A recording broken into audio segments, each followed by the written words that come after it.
Hello mga kahansam, and for today's video, ito po yung mabilis lang na ipapakita ko sa inyo. Meron po tayong Ford Territory dito, Ford Territory 2011 model. Meron po siyang LPG fuel, meron siyang LPG tsaka gasolina. Okay, dito po tinitingnan natin yung statutory life nung kanyang tangke.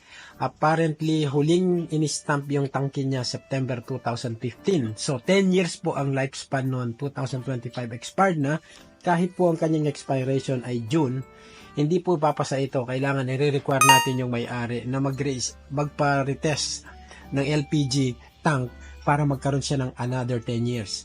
At syempre, meron din ako nakitang leak sa kanyang mga fuel lines.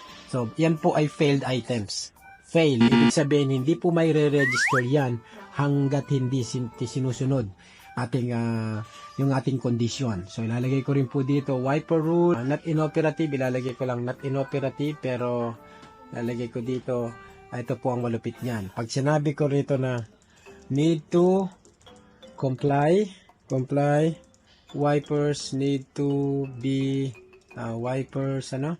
parking position need to be adjusted. Ayan, pag kinonfirm ko na yan, ipiprint ko to. Okay, ayan po, bagsak po yan. Hindi niya po may re-register yan sa parang LTO sa atin. Ayun, fail, hindi niya may re-register yan. Okay, this is Andre Bones, the handsome mechanic of Andre Automotive. You should be here.